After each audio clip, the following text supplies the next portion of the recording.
Something unusual is forming in childhood. Not rebellion, not immaturity. Something quieter, an identity delay. These children were born after 2013. First touchscreens before handwriting. Voice assistants before dictionaries. Algorithms before independence. Psychologists notice a pattern. Earlier exposure, later development. Behavioral researchers call this accelerated environment, delayed autonomy. The world reached them early, but control arrived late. Previous generations discovered the internet.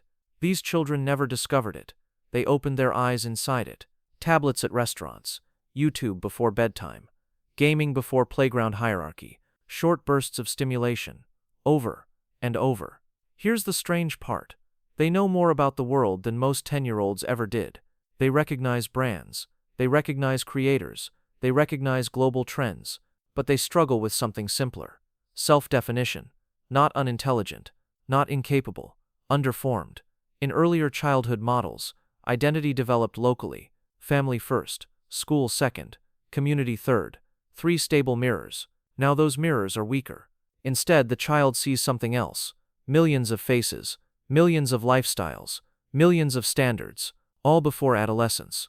Behavioral research shows something important. When children observe too many identity models too early, they delay choosing one. Why choose now? More options may appear tomorrow. This changes something important. Childhood used to be slow. Limited influences, limited comparisons, limited pressure. Now influence arrives instantly. Influencers, streamers, online personalities, all competing for attention. So the child adapts. They observe first. They imitate second. They delay commitment. Not confused. Strategic. Not lost. Waiting. Picture this. 9 years old. Tablet on the desk. Gaming headset on. 3 different creators open in separate tabs. Each personality louder than the last. Each identity sharper. The child watches. Not just the content. The behavior. How they speak. How they joke. How they react.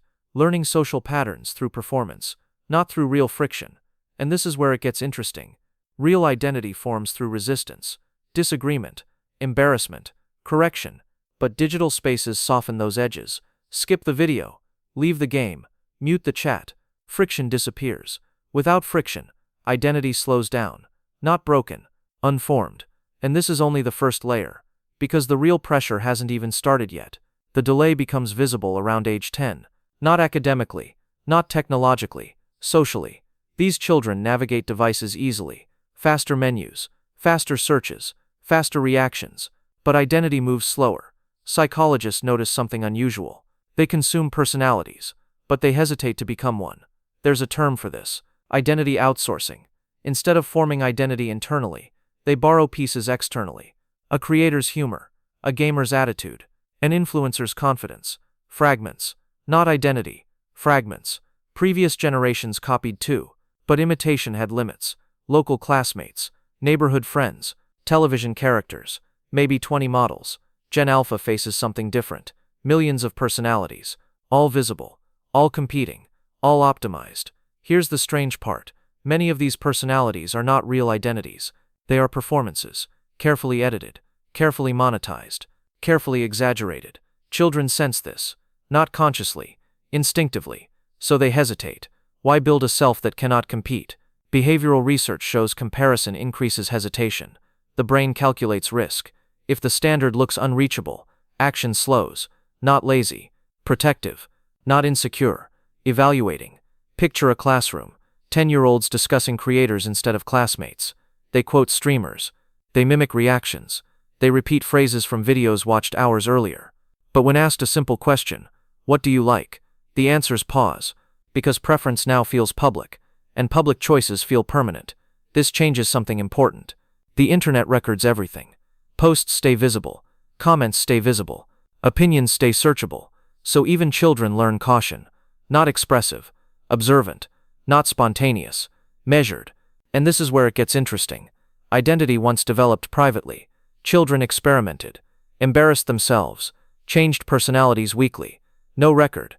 Now experimentation feels visible. Even when no one is watching. Psychologists call this perceived audience pressure. The sense that someone might always be observing. So the child becomes careful. They monitor speech. They monitor humor. They monitor reactions. always adjusting, always calculating, not fake, adaptive, but adaptation has a cost. When identity becomes performance management, exploration slows, and without exploration, identity formation stalls, which leads to the next layer, because soon another pressure arrives. Expectations, from parents, from schools, from the same digital world that shaped them, and this pressure collides with a self that still feels unfinished. That collision creates something new, a generation highly informed, highly connected, yet quietly uncertain about who they are supposed to become. The real tension appears around early adolescence, ages 11 to 13, the moment when identity normally sharpens, but for Gen Alpha, something interrupts the process. Expectation arrives too early, not from parents alone, from the internet itself. Children now see 12-year-old entrepreneurs, 14-year-old coders, teen creators earning millions. Success appears young, very young, so the brain registers a new standard. Achievement must start early, very early. Here's the paradox. They are still forming identity, but the world already demands output, content, talent, direction. Psychologists call this premature performance pressure, the expectation to produce before the self is fully formed. Previous generations had time. Teenage years were experimental, bad haircuts, changing hobbies, awkward phases, none of it mattered long term. Gen Alpha senses something different. Everything can be recorded, everything can circulate, everything can scale, so they slow down again. Not ambitionless, careful, not passive, observing the system. They study trends, they study creators, they study what gets attention.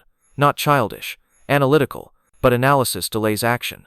Picture a 13-year-old, phone screen glowing in the dark, scrolling past hundreds of lives, athletes, gamers, artists, entrepreneurs, each one certain, each one defined. The brain compares, quietly. Where do I fit? The question repeats, night after night. And this is where adults misunderstand the situation. They see hesitation, they see distraction, they see screen addiction, but they miss the deeper process. Gen Alpha is studying identity markets. They are watching which personalities survive, which ones gain followers, which ones disappear. Not naive, strategic. Behavioral researchers recognize this pattern. In unstable systems, people delay commitment. They observe first, then act. But here is the risk. If observation lasts too long, identity becomes postponed, always preparing, never declaring. This creates a subtle crisis, not loud, not dramatic, quiet uncertainty. Millions of children growing up highly aware of the world, before fully understanding themselves, and that changes the entire timeline of identity. The real question is not whether Gen Alpha will form identities. They will. Every generation does. The real question is different. Will they build identities slowly and privately? Or will they design them publicly for an audience that never stops watching? Because the moment identity becomes performance, childhood stops being practice and starts becoming production. If this pattern feels familiar, observe closely. These children are not confused. They are adapting to a world that measures identity and visibility. The debate is simple. Are they delaying identity or redesigning it? If this perspective made you rethink Gen Alpha, subscribe for more psychological breakdowns of modern generations.